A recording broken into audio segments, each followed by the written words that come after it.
Okay, so we're in the Gemara. This is the Daf Yomi, Avodah Zarah, Daf 27. So we left off at the end of 26. This is rather the Gemara suggests, actually do not reverse it. As for the apparent contradiction between two statements, Rabbi Meir and the Gemara explains, and what are we dealing with here? And now we're in 27. We are dealing with an expert physician who will not risk his reputation by harming a child. This is similar to that which Rabbi Yochanan said, as when Rav Dimi came from Eretz Yisrael to Babylonia, he said, the Rabbi Yochanan says, if the physician was considered a recognized expert, it is permitted for one to be healed by him.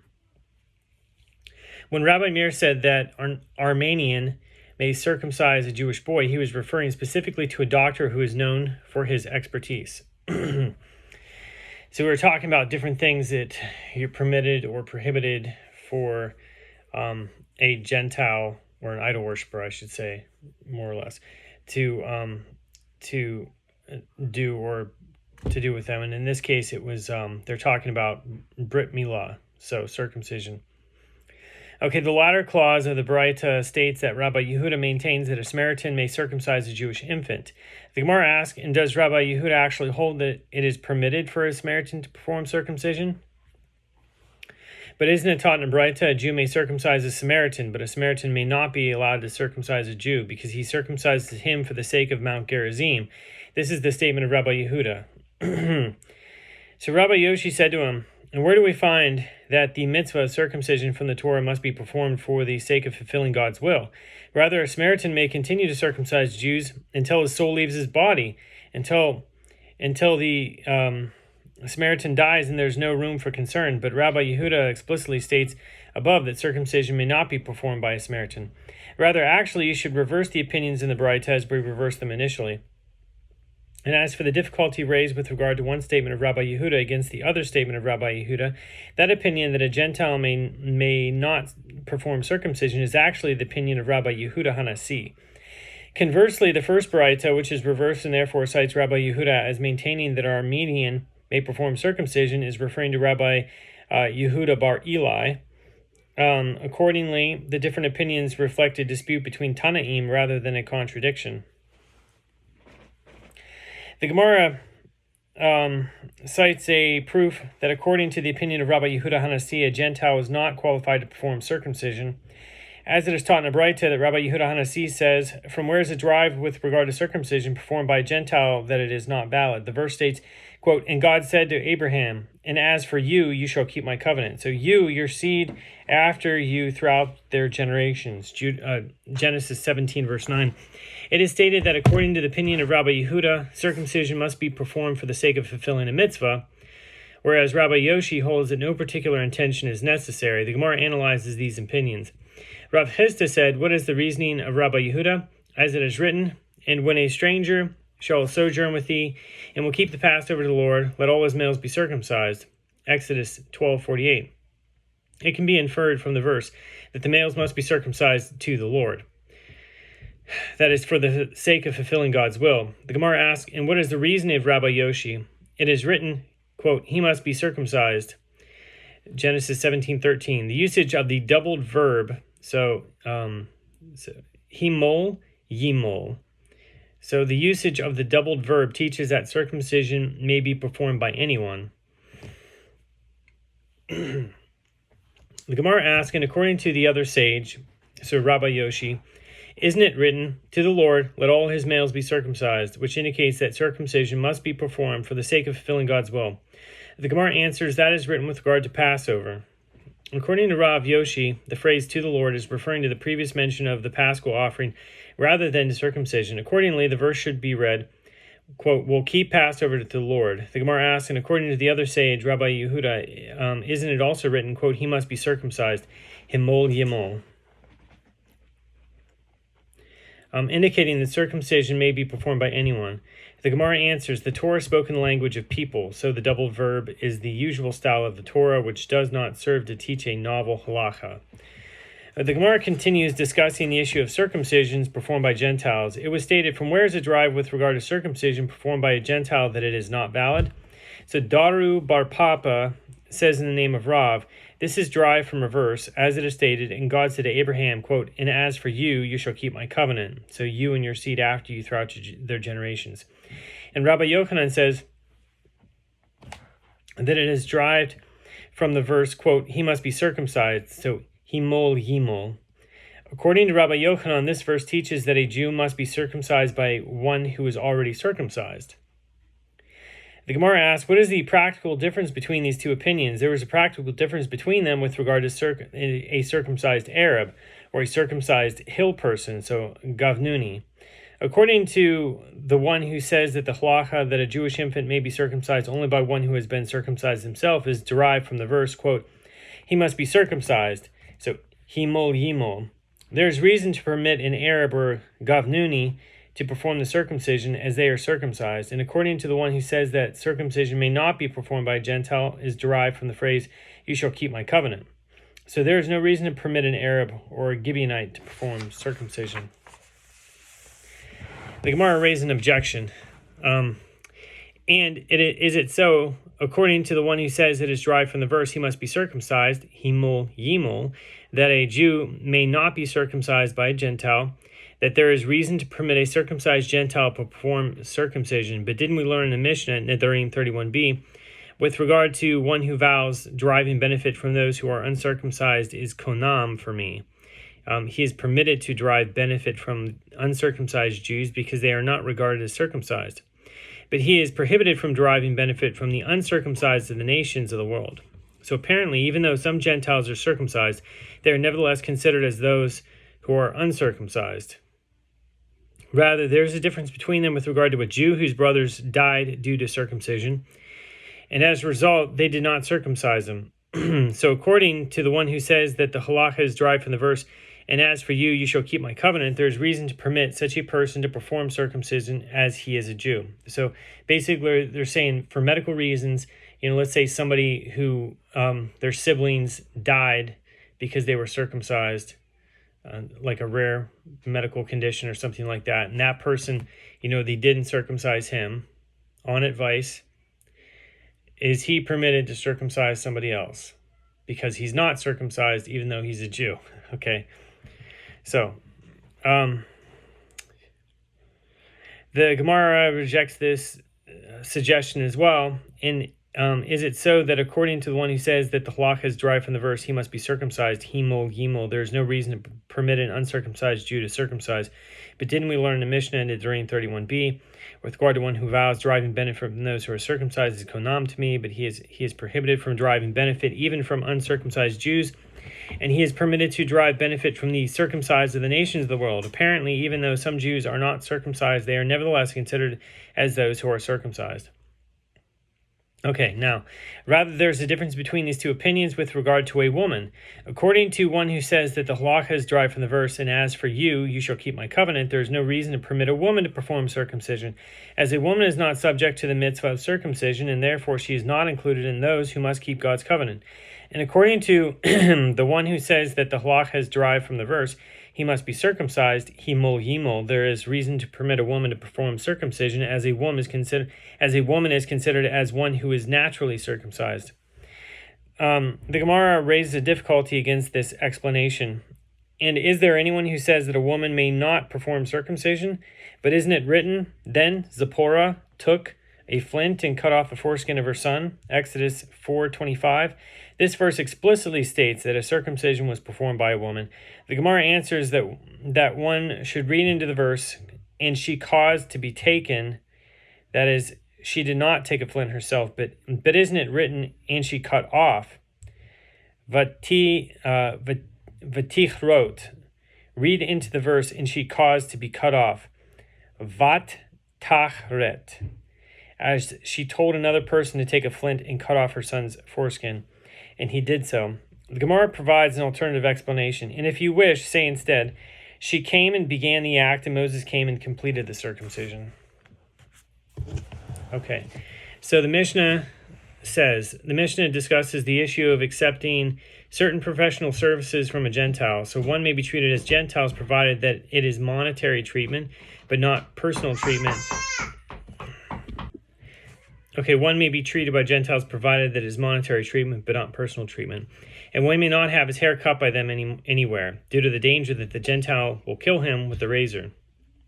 This is the statement of Rabbi Meir, and the rabbis say in the public thoroughfare it is permitted to have one's hair cut by a Gentile, but not when the Jew and Gentile are to get all alone together. And what is monetary treatment, says the Gemara? And what is personal treatment? If we say that monetary treatment is medical attention provided in exchange for payment, whereas personal treatment is medical attention provided for free, then let the Mishnah teach one may be treated by Gentiles in exchange for payment, but not for free. And just keep in mind, like a long time ago, the barber was a surgeon and a barber. So the Gemara suggests another explanation. Rather, monetary treatment is referring to medical treatment for a matter that poses no life-threatening danger, whereas personal treatment is referring to treatment for a matter that does pose life-threatening danger. The Gemara rejects this suggestion as well, but doesn't Rav Yehuda say, even with regard to the wound of a bloodletting incision, we are not permitted to be treated by Gentiles? So the wound left after bloodletting certainly does not pose life-threatening danger, and yet a Jew is prohibited from having it treated by a Gentile. Rather, monetary treatment is referring to medical treatment provided for one's animal, whereas personal treatment is referring to treatment provided for his own body. And this is in accordance with that which Rav Yehuda says, even with regard to the wound of a bloodletting incision, we are not permitted to be treated by them. So Rav Hista says that Mar Ukva says, but if a Gentile said to him, such and such a potion is beneficial for this ailment, and such a potion is harmful for this ailment, it is permitted to adhere to the Gentile's advice. Okay, the Gemara explains the rationale for this leniency. The Gentile thinks to himself that the Jew is asking him for his opinion, and just as he is asking him, he will also ask other people. And the Gentile further reasons that if the Jew understands that the Gentile provided him with bad advice, that man, the Gentile, will bring harm to himself by damaging his own reputation. It is therefore assumed that the Gentile will provide good advice in order to avoid sullying his reputation. The Gemara analyzes a situation in which one may receive medical attention from Gentiles. So Rava says that Rabbi Yochanan says, and some say that it was Rav Chisda who says that Rabbi Yochanan says, if there is uncertainty as to whether a patient will live through his ailment or die from it, the patient may not be treated by Gentile doctors, due to the concern that a Gentile doctor may kill him. But if it is certain that he will die from his affliction, if he does not receive medical attention, the patient is treated by them, as it is possible that a Gentile physician will save him. It is very interesting. I just think about this all the time. So in the Torah, you have the Rephaim. Rephaim, these are like giants running around, some sort of tribe of giants.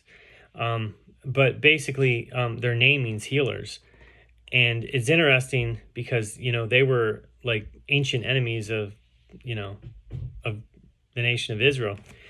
And on top of that, like Rabbi Nachman of Breslov, he talks quite frequently on the idea of doctors.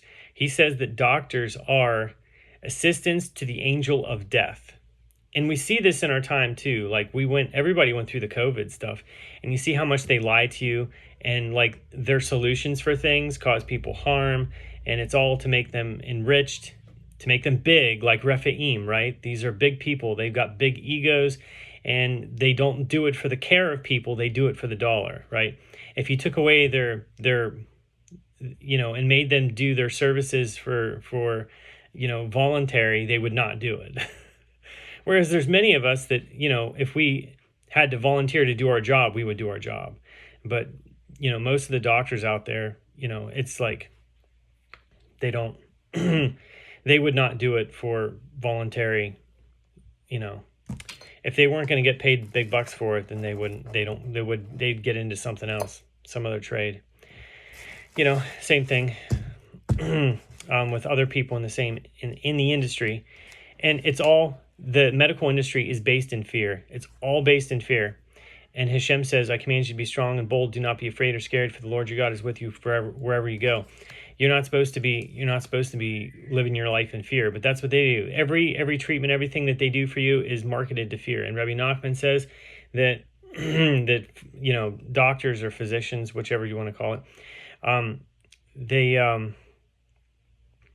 they try to treat the ailment, but there's a spiritual root to every ailment that a person has. And they don't even address that.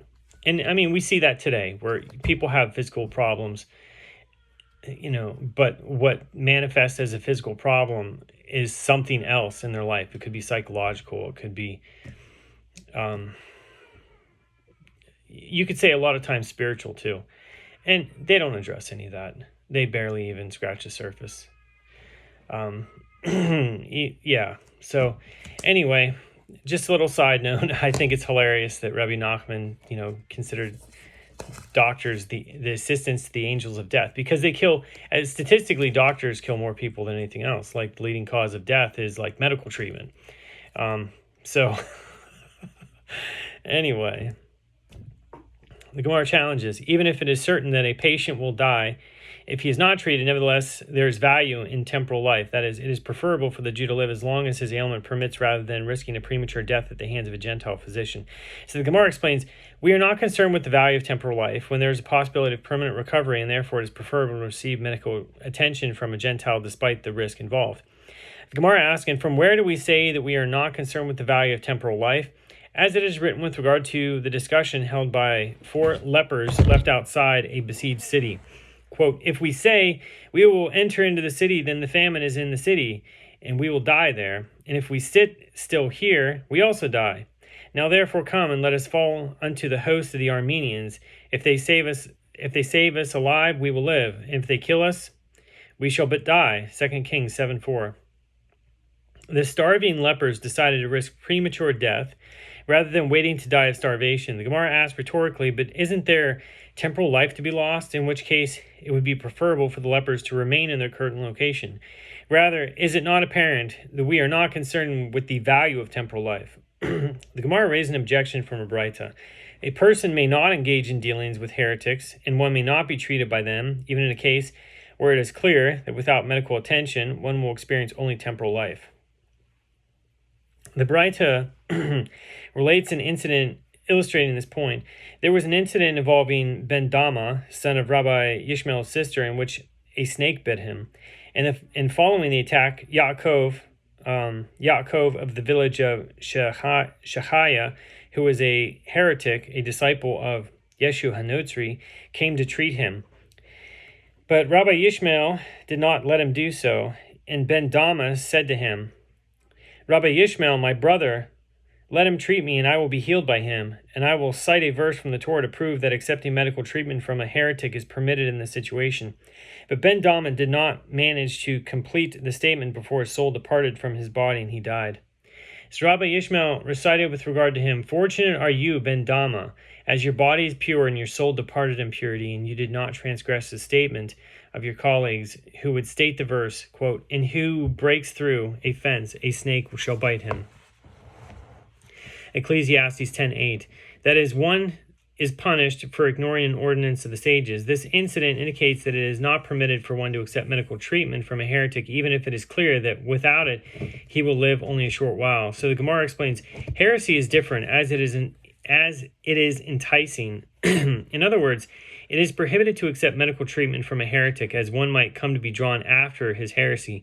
By contrast, receiving medical attention from a Gentile is permitted if it is certain that one will die if he is not treated. The master said above, you did not transgress the statement of your colleagues, who would state the verse, quote, and who breaks through a fence, a snake shall bite him. The Gemara asked, but Ben Dama was also bitten by a snake, even before his declaration of Rabbi Yishmael, so how can he be considered fortunate? The Gemara explains, the snake mentioned in the curse of the sages is different, as it has no remedy whatsoever. Although Ben Dama was bitten by a snake, he could have been healed. The Gemara asks, and what would Ben Dama have said? What verse did he intend to cite as proof that it was permitted for him to be healed by a heretic? The verse, quote, you shall therefore keep my statutes, my ordinances, which if a man do, he shall live by them. Leviticus 18, verse 5. This teaches that one should live by God's mitzvot and not that he should die by them. This verse serves as a source for the halacha that one may violate a prohibition in order to save a life. And why does Rabbi Yishmael disagree with Ben Dama? He maintains that this matter applies only in private, but in public, one may not transgress a prohibition even to save life. As it is taught in Braita, the Rabbi Yishmael would say, from where is it derived that if oppressors say to a person, worship an idol and you will not be killed, that one should worship an idol and not be killed, the verse states he shall live by them, and not that he should die by them.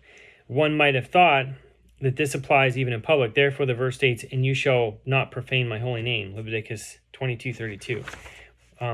The Gemara examines various circumstances in which one is permitted to receive treatment from a Gentile. So Rabbi Bar Bachana says that Rabbi Yochanan says, with regard to an injury for which Shabbat is desecrated, one may not be treated by Gentiles. And there are those who say that Rabbi Bar Bachana says that Rabbi Yochanan says with regard to any, and then that's the end of Daf 27. So thanks for watching. And before I end, I do want to say there are people in the medical industry that do care about people and that don't really care too much about how much they make.